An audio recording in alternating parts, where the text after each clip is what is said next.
बहुत समय पहले की बात है। बर्फ से ढके पहाड़ों के बीच एक छोटा सा गांव था। यहाँ 7 भाई रहते थे। ये सब मेहनती, बहादुर और एक दूसरे के सबसे बड़े सहारे थे।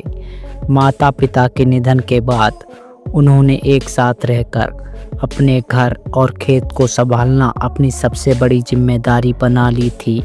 सर्दियों में हालात बेहद कठिन हो जाते थे। बर्फ इतनी गिरती थी कि रास्ते बंद हो जाते और लकड़ी, अनाज, दवाइयाँ लाना नामुमकिन हो जाता। सातों भाई हमेशा सोचते, काश कोई हो जो हमारे घर को संभाल ले, ताकि हम निश्चित होकर बाहर काम कर सकें।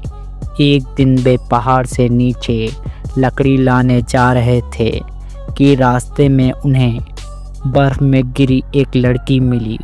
उसके कपड़े फटे थे, होठ नीले पड़ चुके थे और वह बेहोश थी। भाइयों ने उसे तुरंत उठाया और अपने घर ले आए। आग के पास बिठाकर गर्म सूप पिलाने और देखभाल करने के बाद उसने धीरे धीरे आंखें खोली।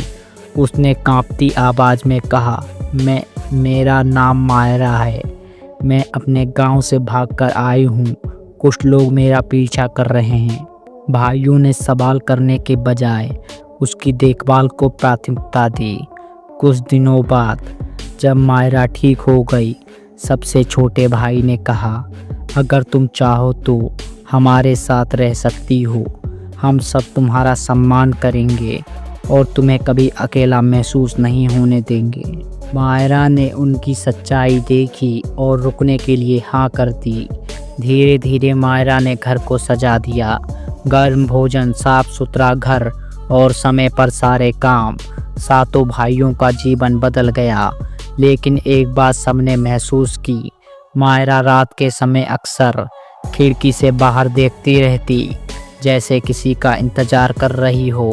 एक ठंडी रात जब बर्फ गिर रही थी, गांव में अजीब सी हलचल हुई। दूर से मसालों की रोशनी और कई परछाइयां तेजी से गांव की ओर बढ़ रही थीं। सातों भाइयों ने हथियार उठाए। जैसे ही वे बाहर निकले, एक भारी आवाज़ गूंजी, मायरा बाहर आओ।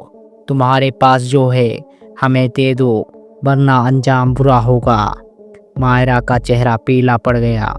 उसने फुसफुसाकर कहा, ये वही लोग हैं, इन्हें मेरे माता पिता का नक्शा चाहिए।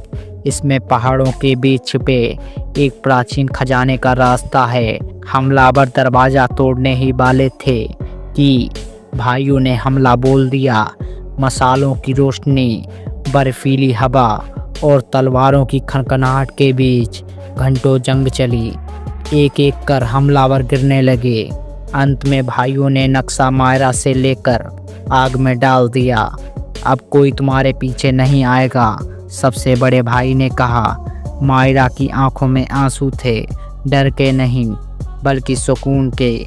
उस दिन के बाद सातों भाई और मायरा सिर्फ परिवार नहीं बल्कि एक दूसरे की जान बन गए। गांव वाले कहते, जिस परिवार में भरोसा और साहस हो, उसे कोई ताकत तोड़ नहीं सकती। दोस्तों, कैसी लगी आपको ये कहानी? कमेंट करके ज़रूर बताएं। ऐसी ही कहानी सुनने के लिए हमारे चैनल को सब्सक्राइब करें और वीडियो को लाइक करना ना भूलें। धन्यवाद दोस्तों।